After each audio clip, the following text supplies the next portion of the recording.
오늘 저희가 함께 분석해 볼 자료는요. 한 청취자께서 보내주신 건데 서울 성북구 장위동에 있는 빌라 경매 물건에 대한 텍스트입니다. 네. 이게 처음 보면 그냥 평범한 다세대 주택 정보 같은데 이 자료에서는 이걸 막 대반전이다, 심지어 로또다 이런 표현까지 쓰고 있더라고요. 맞아요. 수식어가 아주 강렬하죠. 그래서 오늘 저희의 임무는 바로 이겁니다.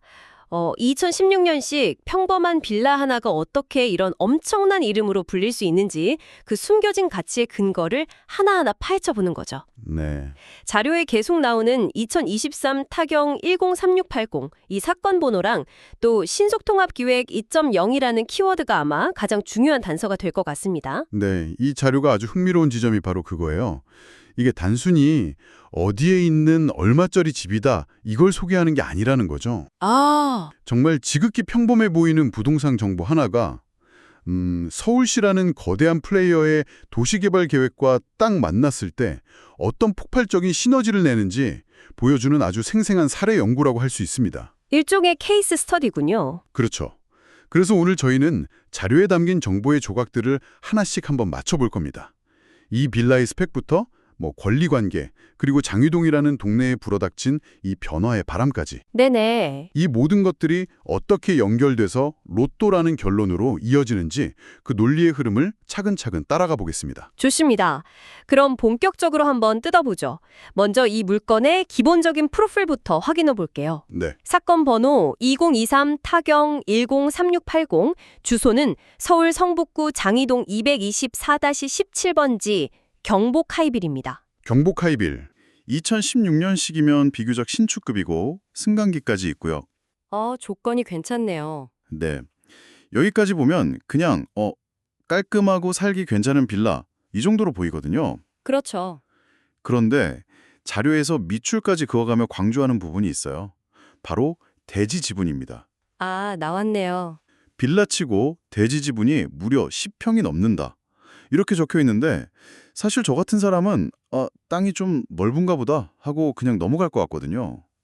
이게 왜 그렇게 결정적인 요소가 되는 건가요? 바로 그 지점이 빌라 투자의 거의 핵심 중 하나라고 할 수 있어요. 핵심이에요. 네. 우리가 보통 아파트를 살 때는 건물의 상태나 브랜드를 많이 보잖아요. 그렇죠. 근데 재개발 가능성이 있는 지역의 빌라는 사실상 땅을 사는 개념에 더 가깝습니다. 건물이 아니라 땅을 사는 거다. 맞습니다. 건물의 가치는 시간이 지나면 떨어지지만 땅의 가치는 그렇지 않으니까요. 특히 재개발 사업에서는 이 대지 지분이 조합원으로서의 내 권리, 그러니까 내 재산의 미래 가치를 결정하는 가장 중요한 바로미터가 됩니다. 권리를 결정하는 바로미터요. 그게 좀 더 구체적으로 와닿지가 않는데. 예를 들면 이런 거예요. 이 대지 지분 크기에 따라서 나중에 새 아파트를 받을 수 있는 분양 자격이 주어질지 아니면 그냥 돈으로 받고 나가야 하는 현금 청산 대상이 될지가 갈릴 수 있어요. 아파트를 받느냐 마느냐. 네. 물론 이 물건은 그럴 가능성은 낮아 보이지만요. 더 중요한 건 분양 자격을 받더라도 지분이 클수록 추가로 내야 하는 돈, 즉 추가 분담금이 획기적으로 줄어듭니다. 돈을 덜 내도 되는 거군요. 그렇죠. 경우에 따라서는 오히려 돈을 돌려받는 환급까지도 가능해지죠. 와. 그런 관점에서 볼 때 전용 16평짜리 빌라가 10평이 넘는 땅 지분을 가졌다는 건 나중에 조합 내에서 발언권도 세지고 사업성 측면에서도 굉장히 유리한 고지를 선점했다. 이런 의미입니다. 단순히 땅이 넓어서 좋은 게 아니라 미래의 수익률을 결정하는 성적표 같은 거였군요. 정확합니다. 알겠습니다. 그럼 기본적인 스펙은 아주 훌륭하다는 건데 경매하면 또 걱정되는 게 있잖아요. 복잡한 권리관계, 빚이 얽혀있거나 하면 낙찰 받고도 골치 아파지는 경우가 많다고 들었거든요. 네. 그 부분도 자료에서 아주 명쾌하게 짚어주고 있어요. 뭐라고 나와 있나요? 결론부터 말하면 낙찰자가 떠안을 위험이 없는 깨끗한 물건이라는 겁니다. 깨끗한 물건. 네. 자료에 말소 기준 권리 이후 모든 권리가 소멸한다고 적혀 있죠. 이걸 쉽게 설명해 드릴게요. 네. 경매에는 모든 권리 관계를 정리하는 기준점이 있어요. 그걸 말소 기준 관리라고 부르는데 이 물건은 2022년 3월에 은행이 설정한 근저당이 바로 그 기준점이에요. 아, 그 근저당이 기준점이군요. 네, 경매의 대원칙은 낙찰이 되면 이 기준점을 포항해서 그 뒤에 붙은 모든 압류, 가압류 같은 복잡한 권리들이 법원의 권한으로 전부 지워진다는 거예요. 와, 그냥 싹 지워자는 거예요. 맞습니다. 빗자루로 싹 쓸어버리는 거죠. 그러니까 낙찰받는 사람은 이 집의 과거 사랑은 전혀 상관없이 그냥 깨끗한 상태의 소유권을 넘겨받게 된다. 이 말씀이시죠? 정확해요. 투자자의 입장에선 가장 큰 법적 리스크 하나가 완벽하게 제거된 셈이죠. 알겠습니다. 그럼 정리를 해보면 이 빌라는 땅 지분도 넓어서 재개발 잠재력이 충분하고 법적으로도 아무 문제가 없는 아주 기본기가 탄탄한 우량주 같은 느낌이네요. 딱 맞는 표현입니다. 하지만 이 정도만으로는 로또라고 부르기엔 좀 부족한 것 같은데요? 그렇죠. 아직 결정적인 한 방이 남았죠. 바로 여기서부터 이야기가 급반전됩니다. 자료는 이 물건의 가치를 완전히 다른 차원으로 끌어올릴 메가톤급 호재가 터졌다고 말하고 있어요. 바로 신속통합기획 2.0입니다. 네, 드디어 나왔네요. 최근 서울시가 이 경매 물건이 포함된 장위 13구역을 신속통합기획 대상지로 확정 발표했다는 겁니다. 맞아요. 여기서부터는 이 빌라 하나만 보면 안 되고 장위동이라는 지역 전체 그리고 서울시의 정책 방향이라는 더 큰 그림을 함께 봐야 해요. 더 큰 그림이요? 네, 사실 장인뉴타운은 굉장히 오래되고 사연이 많은 곳이에요. 10년 넘게 사업이 지지부진하다가 일부 구역은 해제되기도 하고 우여곡절이 많았죠. 아, 그랬군요. 그런데 이번에 서울시가 신속통합기획이라는 아주 강력한 카드를 꺼내 들면서 분위기가 완전히 바뀐 겁니다. 자료를 보면 오세훈 서울시장의 발언, 잃어버린 10년을 되찾아주겠다는 말까지 인용하면서 이 계획에 실린 강력한 추진 의지를 강조하고 있어요. 네, 이게 그냥 구호에 그치는 게 아닐까요? 그럴 가능성은 낮아 보여요. 이걸 정책의 배경과 함께 이해해야 하는데요. 지금 서울시는 주택 공급 부족 문제 해결에 거의 사활을 걸고 있거든요. 그렇죠. 요즘 계속 뉴스에 나오죠. 그 핵심 전략이 바로 재개발, 재건축 속도전이에요. 신속통합기획은 그 전략의 심장과도 같은 정책이고요. 심장이다. 네, 서울시가 초기 기획 단계부터 직접 참여해서 각종 인허가 절차를 대폭 단축시켜주는 게 핵심입니다. 보통 10년 이상 걸리던 사업 기간을 5년 안팎으로 줄이겠다는 거죠. 와, 기간이 절반으로 줄어드네요. 근데 속도만 빨라지는 건가요? 조합원들 입장에선 사업성, 그러니까 돈이 되느냐가 더 중요할 것 같은데요. 바로 그 점을 보완한 게 이번 2.0 버전입니다. 그래서 2.0이군요. 네, 자료에서 언급된 용적률 상향과 사업성 보정 계수가 핵심적인 단근이죠. 용적률 상향. 용적률 상향을 아주 쉽게 비유해 볼게요. 내가 1층짜리 빵집을 가진 땅이 있는데 갑자기 시청에서 이제부터 그 땅에 15층짜리 건물을 지어도 좋습니다. 라고 허가해 주는 거예요. 와, 땅은 그대로인데. 네, 땅은 그대로인데 그 위에 지을 수 있는 건물의 규모가 15배로 늘어난 거죠.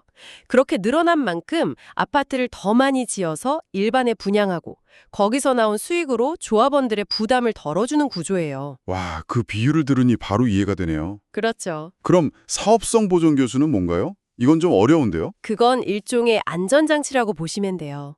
공사비는 오르는데 분양가는 마음대로 못 올리는 상황이 되면 사업성이 안 나와서 재개발이 멈출 수 있잖아요. 네, 그럴 수 있죠. 그럴 때 서울시가 보정계수라는 걸 적용해서 분양 수입이 일정 수준 이하로 떨어지지 않도록 보조해주는 개념이에요.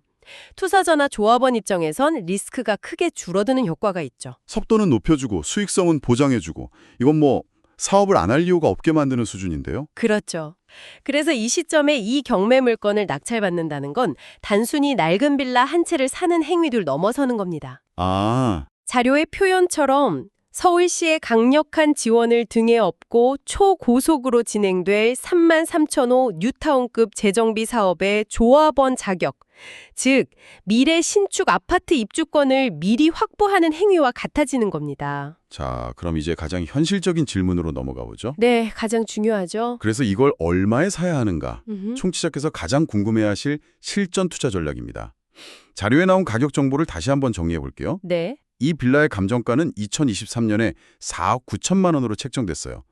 그런데 한번 유찰돼서 지금은 최저 입찰가가 감정가의 80%인 3억 2,720만 원부터 시작하고요. 3억 2천대. 여기서 자료가 아주 날카로운 지적을 합니다. 2023년에 매겨진 감정가 4억 9천만 원은 이 신통기획이라는 엄청난 호재가 반영되기 전의 가격이다. 아, 즉, 구시대의 가격표라는 거죠. 이미 이 발표 이후에 주변 빌라들은 프리미엄이 붙어서 호가가 뛰고 있는데 경매 물건만 아직 과거의 가격에 묶여 있다는 거예요. 맞아요. 바로 이 시간차에서 발생하는 정보의 비대칭성이 이번 경매의 가장 핵심적인 투자 포인트입니다. 시간차와 정보의 비대칭성. 네.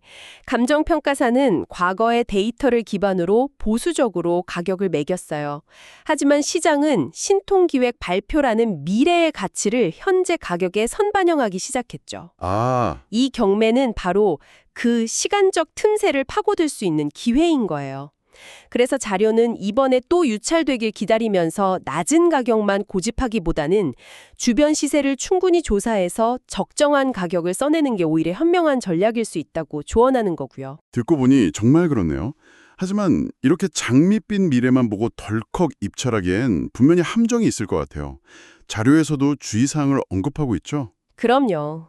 그리고 이 부분을 절대로 가볍게 넘어가선 안 됩니다. 첫 번째가 뭐죠? 첫째는 명도 문제예요.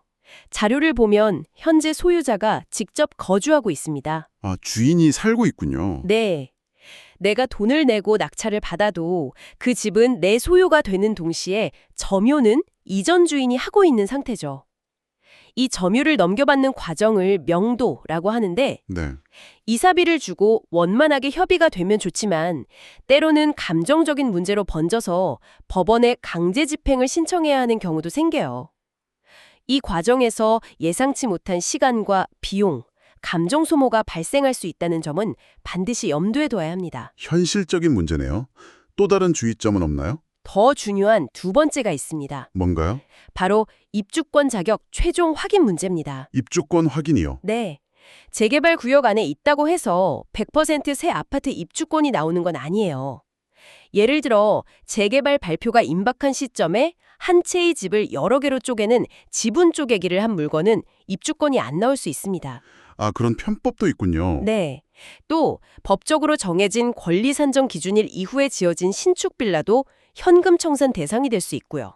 와, 그래서 입찰 전에 반드시 성북구청 주택과나 관련 부서에 전화해서 이 주소지의 물건이 입주권을 받는데 아무런 하자가 없는지 크로스 체크, 트리플 체크를 해야 합니다. 정말 중요하겠네요.